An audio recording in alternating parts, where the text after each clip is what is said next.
Set कक्षा 11 विषय भौतिक विज्ञान में अध्याय 4 से आज अवगत कराएंगे। इसके पीछे की कक्षा में बच्चों आप भौतिक जगत, मात्रक और मापन तथा त्रुटियों का सिद्धांत और बीवी विश्लेषण के बारे में अध्ययन कर चुके हैं। आज हम आपको मैथमेटिकल टूल्स के बारे में अवगत कराएंगे। मैथमेटिकल टूल्स में लगभग सब मैथ्स के फार्मूला आते हैं। इस फार्मूले का यूज करके आपको सवाल लगाना रहता है। आइए जैसे देखते हैं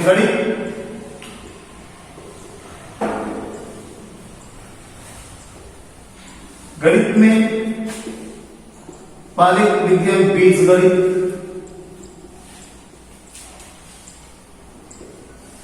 फिर हमारे पास हो गया त्रिकोणमिति, फिर हमारे पास हो गया निर्देशांक ज्यामिति,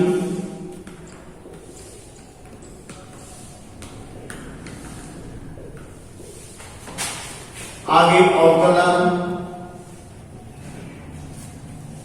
आगे समाकलन।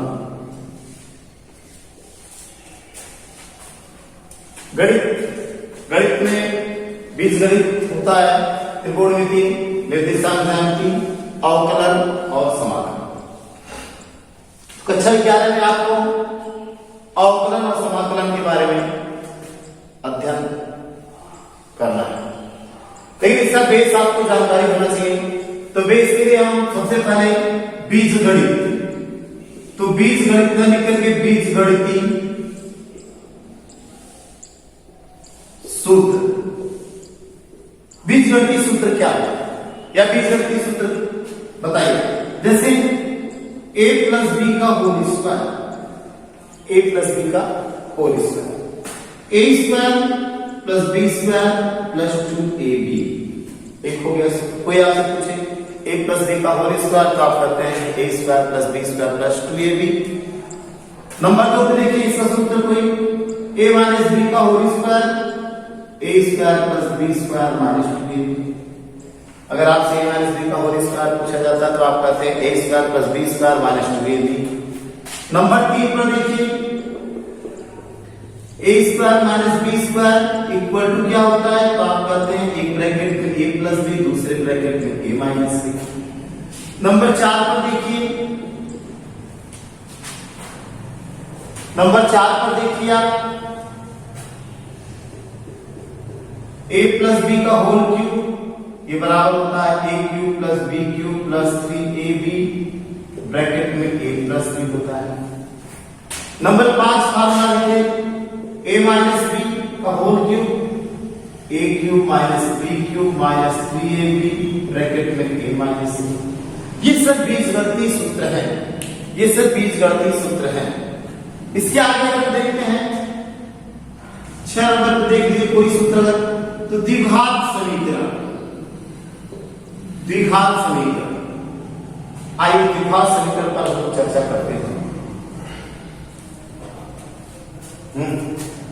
सही।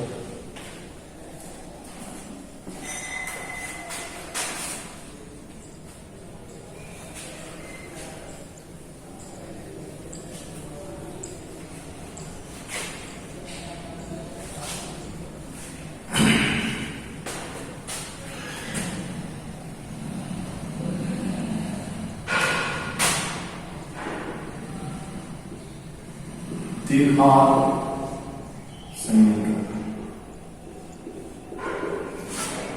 द्विघात समीकरण का व्यापक रूप निम्न है। इसी को प्रमाणिक भी बोलते हैं। ax square plus bx plus c equal to 0। ax square plus bx plus c equal to 0 जहां a b c नियतांक,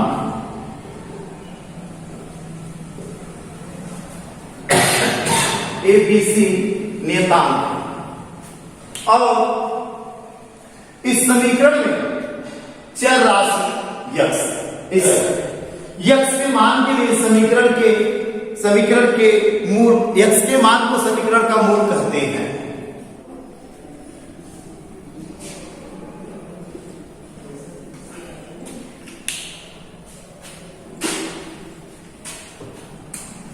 द्विघात समीकरण के दो मूल होते हैं। कितने मूल होते हैं? दो मूल होते हैं। दो मूल होते हैं जिसे प्राय अल्फा और बीटा से व्यक्त करते हैं।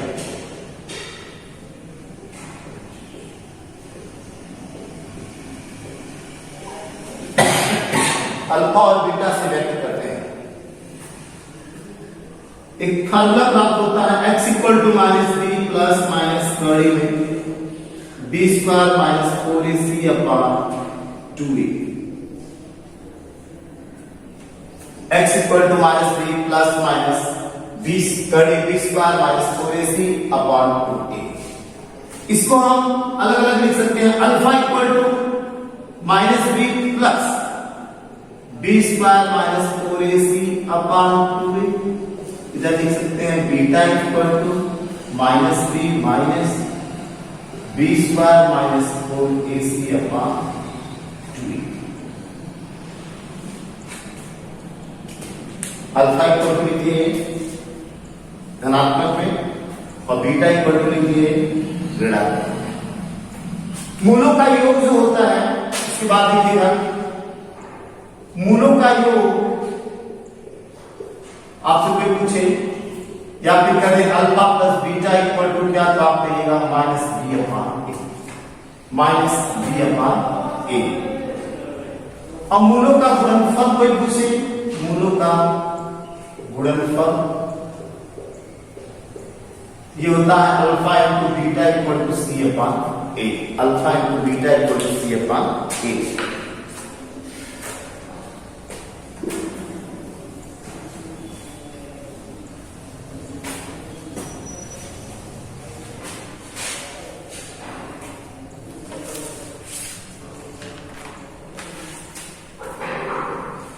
अगला पॉइंट आता है हमारे पास मूलों की प्रकृति।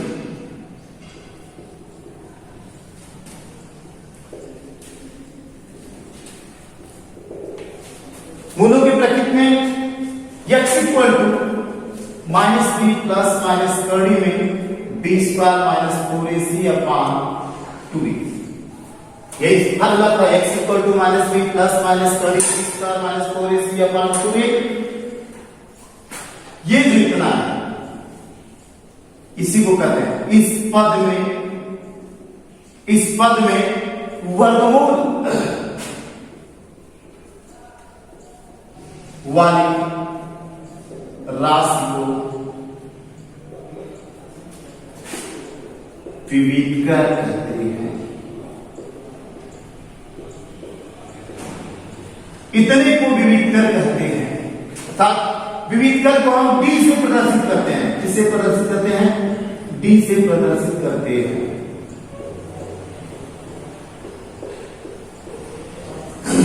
d इक्वल टू होता है b square minus 4ac। d equal to होता है b स्क्वायर माइनस 4ac। आइए इस पर सवाल लगाते हैं।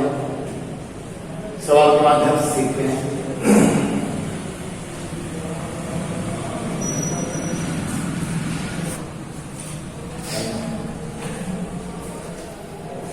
जैसे पहला एग्जांपल ले लेते हैं। एक क्वेश्चन दिया रहता है समीकरण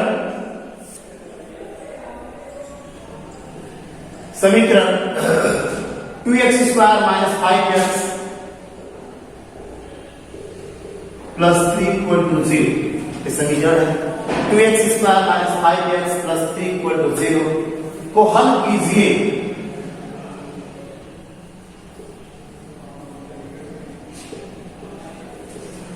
आइए इस क्वेश्चन को हम सॉल्व करते हैं। सॉल्यूशन सिस्टमैटिक ढंग से अगर सॉल्व करेंगे तो जरूर इसका आंसर प्राप्त हो जाएगा। कहता है प्रश्न समीकरण 2x² minus 5x plus 3 equal to 0 को हल कीजिए। इसको हल करते हैं। सबसे पहले हम व्यापक समीकरण लिखते हैं। व्यापक समीकरण को ही बोला जाता है प्रमाणिक समीकरण। व्यापक समीकरण आपके पास है ax² plus bx plus c equal to 0 और आपके पास इक्वेशन दिया है ये 2x² minus 5x plus 3 equal to 0। x² का कोएफिशिएंट a, x का कोएफिशिएंट b, c का कोएफिशिएंट अगर कुछ नहीं 1 है।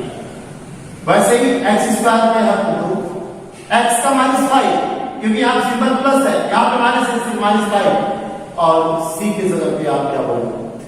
तो आप सबसे पहले लिखेंगे a बराबर 2, a बराबर 2, b बराबर -5 और c बराबर 3। a b c तीनों मान में प्राप्त हो गया तो हम सूत्र लिखेंगे x equal to -b plus minus कड़ी में b² minus 4ac upon 2। a b c तीनों मान हम यहाँ पे रख देंगे। अब जैसे ही तीनों मान हम रखते हैं तुम्हारे पास हो जाएगा x equal to minus a minus पहले से है अब फिर b का मान कितना दिया -5 प्लस माइनस कड़ी में b² का मान दिया -5 का स्क्वायर -4 इंटू a का मान दिया है तो c का मान दिया है 3 लिख दिए 4ac हो गया अपॉन 2a 2 गुणे a का मान कितना है 2।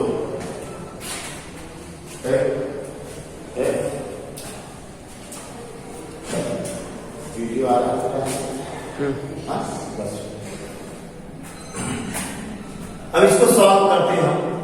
x इक्वल टू ये माइनस से माइनस मिलकर के प्लस का हो गया 5, ये माइनस प्लस हो गया प्लस माइनस कड़ी में माइनस में 5 का माइनस में 5 गुणा करेंगे तुम्हारे पास माइनस प्लस होता है 5 5 25 हो जाएगा 5 × 25 आएगा।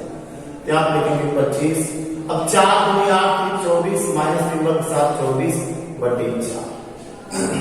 इसको हम लिख सकते हैं x equal to 5 plus minus 25 में से 24 घटा दो 1 बटे 4 कड़ी 1 मतलब 1 होता है। x इक्वल टू लिख सकते हैं इसको 5 प्लस माइनस 1 बटे 4 कितना लिखिए हम। इसके बाद हम इसको लिखेंगे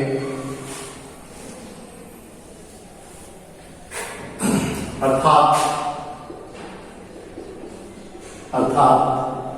x इक्वल टू जब धनात्मक लेंगे तो अलग मान आएगा, ऋणात्मक लेंगे तो अलग मान आएगा। तो x इक्वल टू धनात्मक देखते हैं तो 5 + 1 अपॉन 4 5 + 1 अपॉन 4 ये धनात्मक सिंबल है तो 5 × 6 बटे 4 2 3 6 2 2 4 x का मान आ गया 3 बटे। और जब ऋणात्मक लेते हैं तो x इक्वल टू आ जाएगा 5 ऋण 1 अपॉन 4 5 ऋण 1 अपॉन 4 5 ऋण 1 अपॉन 4 इक्वल टू 5 में से घटा देंगे तो आ जाएगा 4 बटे 4 कर दिया 1। हम कह सकते हैं अतः इस समीकरण का हल 3/2, 1 है। इस समीकरण का हल आपका इतना आंसर। इस समीकरण का हल 3/2, 1 है। हमें पूर्ण विश्वास है आपको इस सवाल समझ में आ गया होगा। एक बार पुनः आपको बता देते हैं और भी। आपके पास समीकरण दिया गया था 2x² + 5x + 3 = 0। ये समीकरण को हल करना था और सबसे पहले हम इसको दिखा समीकरण जो व्यापक समीकरण, व्यापक मतलब प्रमाणिक समीकरण भी बोलते हैं। प्रमाणिक समीकरण लिखेंगे ax² + bx + c = 0। a का मान, b का मान, c का मान जो इक्वेशन दिया है उसे तुलना करके आप निकाल लीजिएगा। a b c का मान जो आपके पास फॉर्मूला है x = -b प्लस माइनस कड़ी b² - 4ac/2a उसमें आप पुट कर दीजिएगा। जैसे ही मान रखेंगे आप कैलकुलेशन आप कर दीजिए। यहाँ पे प्लस माइनस में एक बार धनात्मक लिखिएगा, एक बार ऋणात्मक लिखिए, लास्ट लिखिए। अतः इस समीकरण का हल 3/2 और 1 है।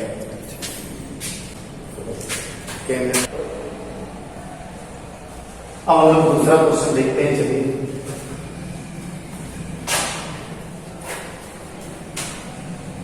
दूसरा क्वेश्चन देखते हैं। क्वेश्चन दिया आपके पास दूसरा है 2x + 7/x = 9।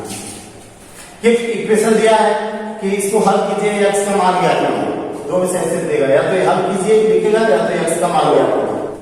प्यारे बच्चों क्वेश्चन नंबर 2 है हमारे पास 2x + 7/x = 9 को हल कीजिए,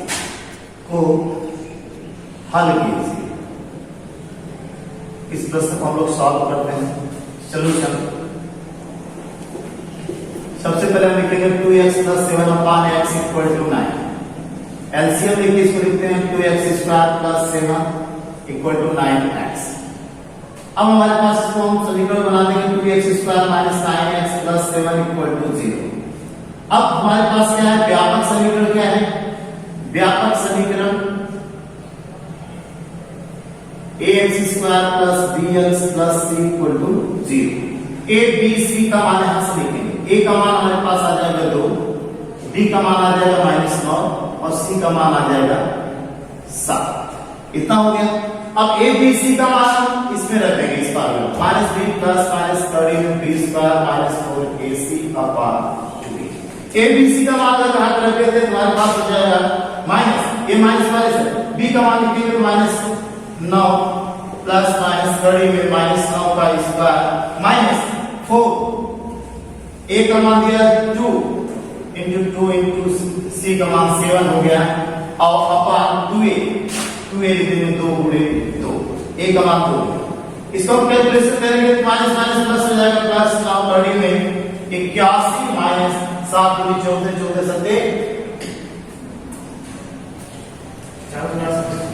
सॉरी 4 से 8 से 56 और 2 दूनी 4। इसमें से इसको घटा देंगे, हमारे पास आए 9 + -, 25 बचेगा, 25/4। इसको हम लिख सकते हैं 9 + -25 का 5 हो जाएगा बटे 4। हमारे पास हो गया x का मान, x का प्राप्त हो गया है, x का प्राप्त हो गया 9 + -5/4। जब धनात्मक लेंगे तो इसको लिखेंगे 9 + 5/4, तो 9 × 5 = 14/4 और 2 × 7 = 14, 2 दूनी 4। x का मान के साथ होते 2 और जब माइनस में लिखेंगे तो x = 9 5/, तो 9 से 5 गए 4/4 = 1। अतः हम लिख सकते हैं x का मान हमें 7/2 और 1 प्राप्त हुआ है, या इसको ऐसे लिख सकते हैं। अतः इस समीकरण का हल 7/2 और 1 होता है। धन्यवाद। इसके आगे का वीडियो आपको अगले वीडियो में इसके आगे का वीडियो आपको अगले वीडियो